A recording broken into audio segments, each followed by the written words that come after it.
Alright, today we're going to be tearing into a Yamaha XT250 dirt bike. Now what we're going to be doing is disassembling the entire motor, flywheel, stator, pulling that flywheel, clutches, clutch basket, the top end, the valves, cylinder, piston. Alright, now what we're going to do is pull this cylinder head, and I'm going to do that by removing this. And it's a plastic tensioner, so just be careful loosening it. We should be using the tensioner is loosened. So we'll go ahead and remove that. That's going to take the tension off of this chain. And then once you're able to get that tension off the chain, you can loosen that cam sprocket bolt, which is a 17 millimeter. Turn this down so you can see that a little bit better. Go ahead and pull that 17 millimeter and remove that sprocket. Sprocket is moved. Now we can continue on pulling that cylinder head. You won't be able to pull that head without removing this sprocket. And then we also have a couple Allen bolts holding the head as well. So you want to make sure that those get pulled as well. We'll also be removing the flywheel here shortly. 6 millimeter Allen to loosen these. Make sure they're seated very good before you break those free. And then we've got 4 14 millimeter bolts on the top. And these will all be torqued down. You want to make sure you get those torqued because that's all how your gasket will seal. If you have one torqued down more than the other, it'll be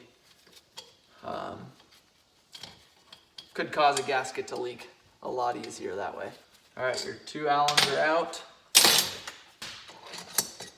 And these are going all the way down to your crankcase, so they're very long. They've got brass washers on them. Make sure going back together that those brass washers get put on there. And that is all for the cylinder head. We'll go ahead and remove that now. Very much pressure on there. And there is your cylinder head. And there's your valves there. It looks like water got in there possibly and corroded that. Got it rusty. So more than likely that's why that cylinder wouldn't turn, is because that piston is going to be extremely rusty. It's going to be a challenge to get out. So what I'm going to do right now, there's a cam chain guide. That one just pulls right out. This one's attached on the bottom. Gaskets, obviously, throw those away. They're no good anymore. Go ahead and pull this 5 millimeter Allen. You can see that there.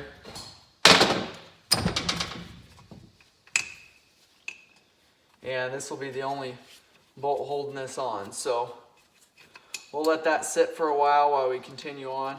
Next, we're going to pull that flywheel and that stator assembly.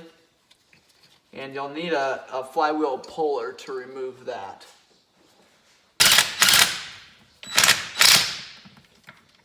And you don't want to run that bolt too far in.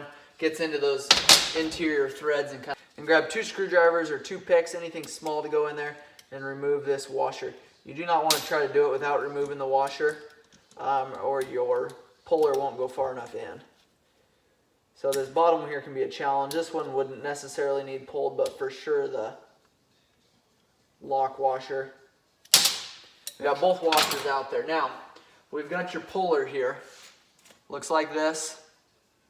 External threads, and your flywheel has internal threads on them. And what you do then, just go ahead and turn this in. This is left-hand threads.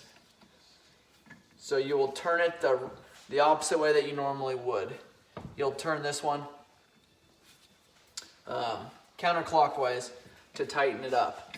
And then this one here is a regular thread. This one spins in. And this turns in, pushes against that crank, pulls that flywheel right off. You want to make sure this is completely seated though into your flywheel so you don't damage that flywheel when you're pulling it off. And there is your flywheel there. That one's in really good condition. Again, remove the puller here and your flywheel is off.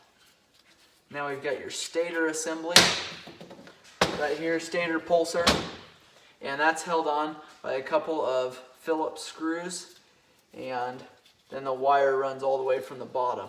So we've got a couple Phillips holding the actual wire itself, but as far as the stator, just looks like 2 stator bolts holding that plate on there, and that's the entire assembly. From Yamaha, what you're going to buy is this piece separate from this piece separate, and the plate separate. So if you can get one aftermarket or a used one potentially, as long as it's good, you pull those off there, and then we'll pull the wire holders. Now there is going to be 1 clamp, 2 clamp, looks like maybe 2 clamps on there. Gauge, this wire is going to be brittle, but it looks to be complete, no worn through areas. And this plate just going to pop right off of there. Your cam chain will be down inside there. So there is your stator. You've also got to pull your sensor off as well. Go ahead and pull that off of there. And there is your stator assembly. Complete assembly right here. So, and behind there we've got your cam chain. I'll tip it up so you're able to see that a little bit better. Then we've got a tensioner here. It's got 1 tensioner that goes in here, pushes against the guide. This one just kind of comes up, pushes against the cam chain guide this way. So this is a 12 millimeter coming out the bottom here. And this cam chain is just pull right off of there, nothing holding it on. So a cam chain looks to be in good condition. A lot of these older ones that are dried out will kink, and you don't want to use them if they're worn like that. And this 12 millimeter here will run into that guide, so you'll be able to slide it out that way. I have to pull that cylinder first, but we'll try to get it out the bottom here. There we go.